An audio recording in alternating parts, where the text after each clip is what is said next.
Oiê! Preparei um roteiro muito especial sobre tendências que podemos esperar na moda, na beleza, para as próximas semanas, para os próximos meses, aquilo que está pipocando por aí, que a gente já vê na televisão, nos blogs, nas revistas, nas redes sociais, enfim, nas semanas de moda. E eu entendi que para que a gente consiga aproveitar ainda mais esse conteúdo que vai vir na sequência desse aqui, era interessante a gente entender, antes de tudo, sobre o que é tendência, né? De onde vem a tendência, como nasce uma tendência. Então, no vídeo de hoje, eu vou trazer de uma forma bem didática, bem prática e bem simplificada para vocês todo esse conceito por trás de uma tendência. Então, começando do começo, o que é tendência, Ana? Bom, tendência é aquilo que está se desenvolvendo, que está se dirigindo para algum sentido, para alguma direção. É aquilo que está ou em acréscimo ou em decréscimo e que definitivamente está mudando de alguma forma. Isso basicamente é tendência.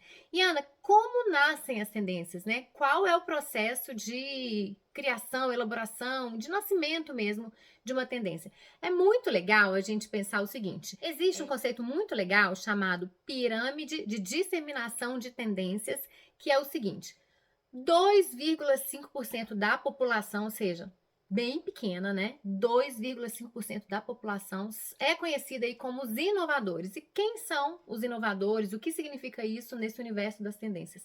São as pessoas que são consideradas aí os artistas, né? Os criadores, são as pessoas que vão lançar algum conceito, que vão lançar, ainda que de forma abstrata, a sua arte, a sua criação, o seu sentimento, vão trazer à tona uma temática de uma maneira muito inovadora.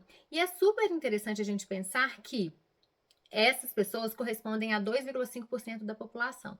Então, nesse momento de criação, de nascimento, né, de uma tendência ali na base da pirâmide, todo o resto da população, ou seja, 97,5% da população, estranha muito essa criação, essa arte, né? Isso que vem à tona através dos artistas, através desses que são conhecidos como inovadores. Então, esse conteúdo que é criado ali na base da pirâmide, que a gente chama de pirâmide de disseminação de tendências, soa muito estranho para todo o resto da população.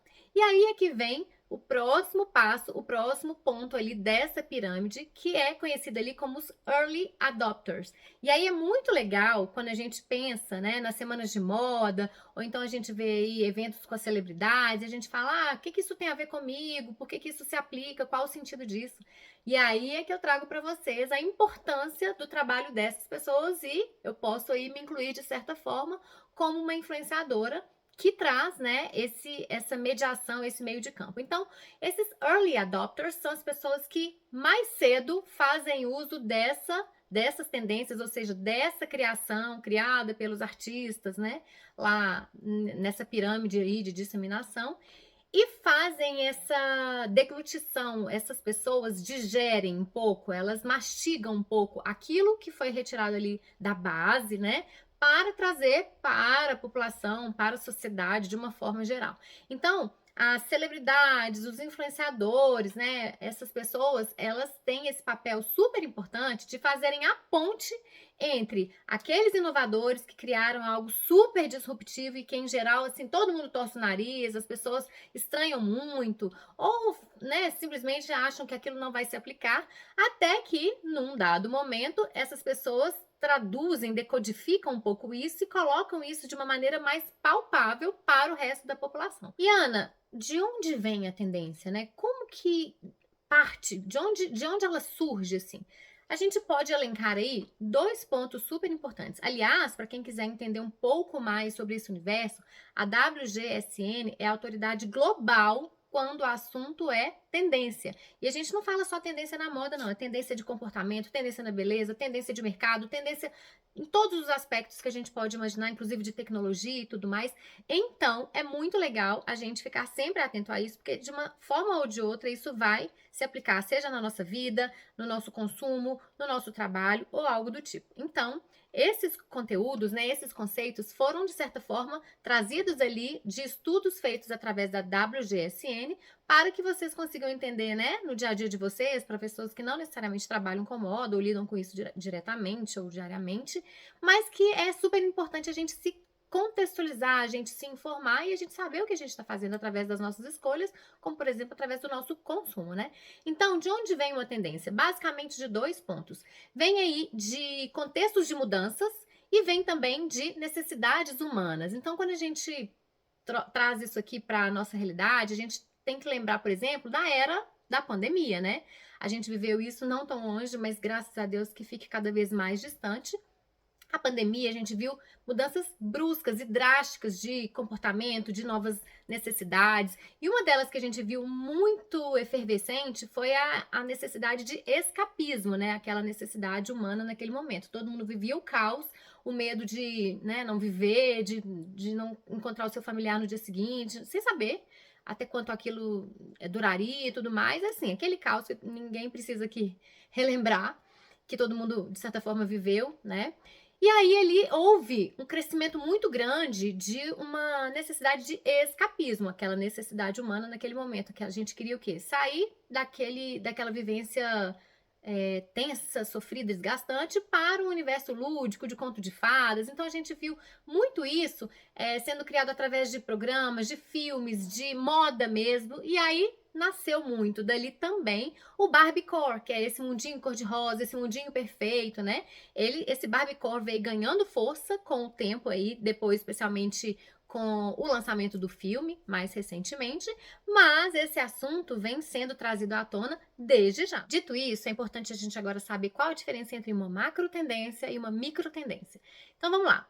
Ana, o que é uma macro tendência? Macro tendência é, na verdade, guiada por pessoas, por movimentos sociais, por questões relacionadas a um período maior de tempo. Então, quando a gente pensa em macro tendência, a gente pensa em algo que uma empresa não consegue fabricar. Você não consegue comprar algo que é um resultado de uma macro tendência, né? Então, a gente pode exemplificar aí como, por exemplo, movimento feminista ou movimento de empoderamento da mulher, ou mesmo essa coisa de movimento de questões relacionadas ao compartilhamento. A gente fala muito de Airbnb, a gente fala de Uber, a gente fala desse movimento de não ter algo muito relacionado ao consumo próprio e sim ao consumo coletivo, enfim. Todas essas são macro tendências que vão inspirar ou que vão guiar as microtendências, e aí sim, as microtendências, já trazendo o conceito e a diferenciação, é aquilo que a gente consegue comprar na loja. Na verdade, é o resultado na verdade, é o produto das macro tendências. Então, quando a gente fala, por exemplo, de empoderamento feminino, a gente, como macro tendência, a gente tem como exemplo aí a micro tendência, por exemplo, dos vibradores, que estão aí super em alta, a mulherada tá usando e abusando e tudo mais. Então, só para trazer alguns exemplos palpáveis, né, para vocês. Então, por exemplo, a gente fala aí de uma macro tendência, assim, de libertação das pessoas, especialmente as mulheres, não ficarem mais presas ao movimento ali do salto alto. Então, isso é um movimento aí de libertação mesmo, que traz esse conceito de conforto e que praticamente a gente vê aí como micro tendência o quê? O aumento, né, de ofertas de tênis, de sapatos sem salto, de roupas mais confortáveis. E isso a gente viu muito, por exemplo, na pandemia. Era uma grande necessidade ali naquela época e que veio traduzido aí através de itens, produtos que aí sim a gente consegue comprar numa loja. E aí, o período de adesão de uma macro tendência, naturalmente, leva muito mais tempo, são 5 anos. E o período de adesão de uma micro tendência é ali de 1 a 2 anos, naturalmente, né? Então, assim, às vezes a gente vê ali um tênis, não faz muito meu estilo, não gostei muito, daí a próxima temporada já tá olhando para ele e já se ambientou mais, já acostumou mais, na próxima já tá comprando, usando e tudo mais. Então, é algo de fato mais rápido, né? É algo que realmente a gente consegue, né, ter isso mais palpável de forma muito mais efetiva. E aí, dentro das micro tendências, a gente tem duas classificações. Aquele que é um hit de temporada, então quando a gente pensa ele, por exemplo, do sneaker de Isabel Marant, quando a gente pensa ali, por exemplo, naquela sandália meia pata rosa da Versace, aquele ali foi um super hit que durou ali 6 meses e depois ninguém aguentou nem mais olhar. E a gente tem também as tendências remanescentes, que são aquelas que vão e vêm. Por exemplo, a manga bufante, às vezes está em alta, depois vai, volta. A estampa vestir está em alta, depois vai, volta e por aí vai. Então, uma coisa que é super importante da gente pensar é o seguinte: isso se aplica Obviamente que não só no mercado da moda, no mercado da beleza, mas no mercado de trabalho, no mercado da tecnologia, isso tudo serve para a gente ter uma opinião formada sobre até futuros negócios, ou aliás, não apenas futuros, mas assim, o agora do nosso negócio, para a gente saber qual caminho lidar, qual caminho traçar, até para a gente pensar, né, numa duração de um nosso negócio, né, de algo que vai durar no tempo, porque a gente tem que estar sempre muito atento às demandas, aos anseios, às necessidades humanas, como eu trouxe aqui.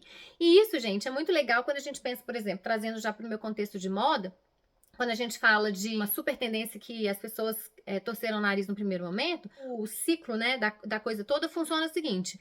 Primeiramente, a gente tem muitas vezes o quê? Um estranhamento. Depois a gente tem aquele processo de repetição, constância. Aí vem o quê? Aí vem o hábito. E do hábito vem uma nova demanda e aí uma vontade inexplicável de fazer, né, o consumo daquele item, daquele objeto. Bom, acho que é isso. Eu até me empolguei, me alonguei demais. A ideia é um vídeo um pouquinho mais curto, mas eu acho super legal que vocês entendam um pouquinho disso antes da gente entrar no vídeo de tendências, que vai ser logo a sequência desse aqui. Bom, então é isso. Espero que vocês tenham gostado desse vídeo. Foi um vídeo que eu pensei aqui mais ou menos de última hora, né, quando eu estava pesquisando as tendências para vocês, mas acho super útil para agregar, porque o saber liberta e conhecimento nunca é demais.